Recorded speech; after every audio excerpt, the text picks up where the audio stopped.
2 നിലകളിലായി നാഷണലും ഇന്റർനാഷണലുമായ എല്ലാ കമ്പനികളുടെയും ലെൻസും ഫ്രെയിമും ന്യായമായ വിലയ്ക്ക് ജസൽ ഒപ്റ്റിക്കൽസിൽ ലഭിക്കുന്നു. പിന്നെ വിൽപ്പനാനന്തര സേവനത്തിലായാലും നമ്പർ 1 ആണ് ജസൽ ഒപ്റ്റിക്കൽസ്. തലമുറ എത്ര മാറിയാലും കൃത്യമായ വ്യക്തമായ കാഴ്ചയുമായി ജസൽ ഒപ്റ്റിക്കൽസ് എന്നും കൂടെയുണ്ടാകും.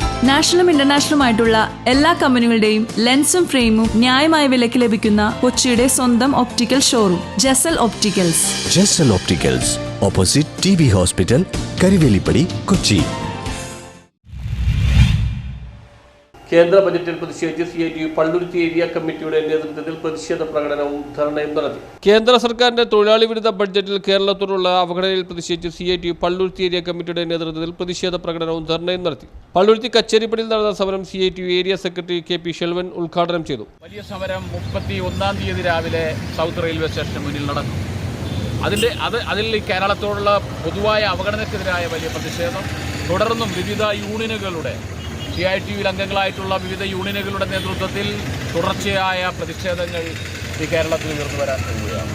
തീർച്ചയായും കേരളത്തിലെ മുഴുവൻ ആളുകളും ഒരുമിച്ച് നിന്നുകൊണ്ട് ഈ കേരളത്തോട് കാണിച്ച BJPയുടെ അവഗണനയ്ക്കെതിരെ പാർലമെൻറ്റിൽ അവതരിപ്പിച്ച ബജറ്റിൽ കേരളത്തോട് കാണിച്ച ഈ നഗ്നമായ അവഗണനയ്ക്കെതിരെ നമുക്ക് പൊരുതേണ്ടതുണ്ട്. കാരണം മാറിയ സാഹചര്യത്തിൽ കേരളത്തിലെ മുന്നോട്ട് കൊണ്ടുപോകണമെങ്കിൽ നമ്മുടെ കൊച്ചി തുറമുഖമടക്കമുള്ള നമ്മുടെ ഷിപ്പ്യാർഡ് അടക്കമുള്ളതിൻ്റെ വലിയ വികസന സാധ്യതകളെ സ്വപ്നം കണ്ടുകൊണ്ടാണ് മലയാളികൾ ജീവിക്കുന്നത്.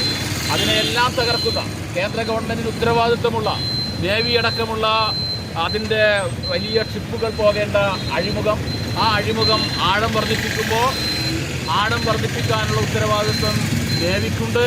അതുപോലെ ഷിപ്പ്യാർഡിൻ്റെ വികസനത്തിന് വേണ്ടിയുള്ള ആവശ്യങ്ങൾ എന്ന നിലയിൽ ഉപയോഗിക്കുമ്പോൾ അതിനുവേണ്ടിയുള്ള വിഹിതം നമുക്ക് നൽകേണ്ടതുണ്ട്. അങ്ങനെ കൊച്ചി തുറമുഖത്തെ വികസിപ്പിച്ചെടുക്കാൻ ചുമട്ടുതൊഴിലാളി union area president PR Vijayan അധ്യക്ഷത വഹിച്ച യോഗത്തിൽ PV ഡാളോ, MS Rameshan, CK Anil തുടങ്ങിയവർ സംസാരിച്ചു. പള്ളുരുത്തി വെളിയിൽ നിന്നും ആരംഭിച്ച പ്രതിഷേധ പ്രകടനം കച്ചേരിപ്പടിയിൽ സമാപിച്ചു. News bureau, Palluruthy.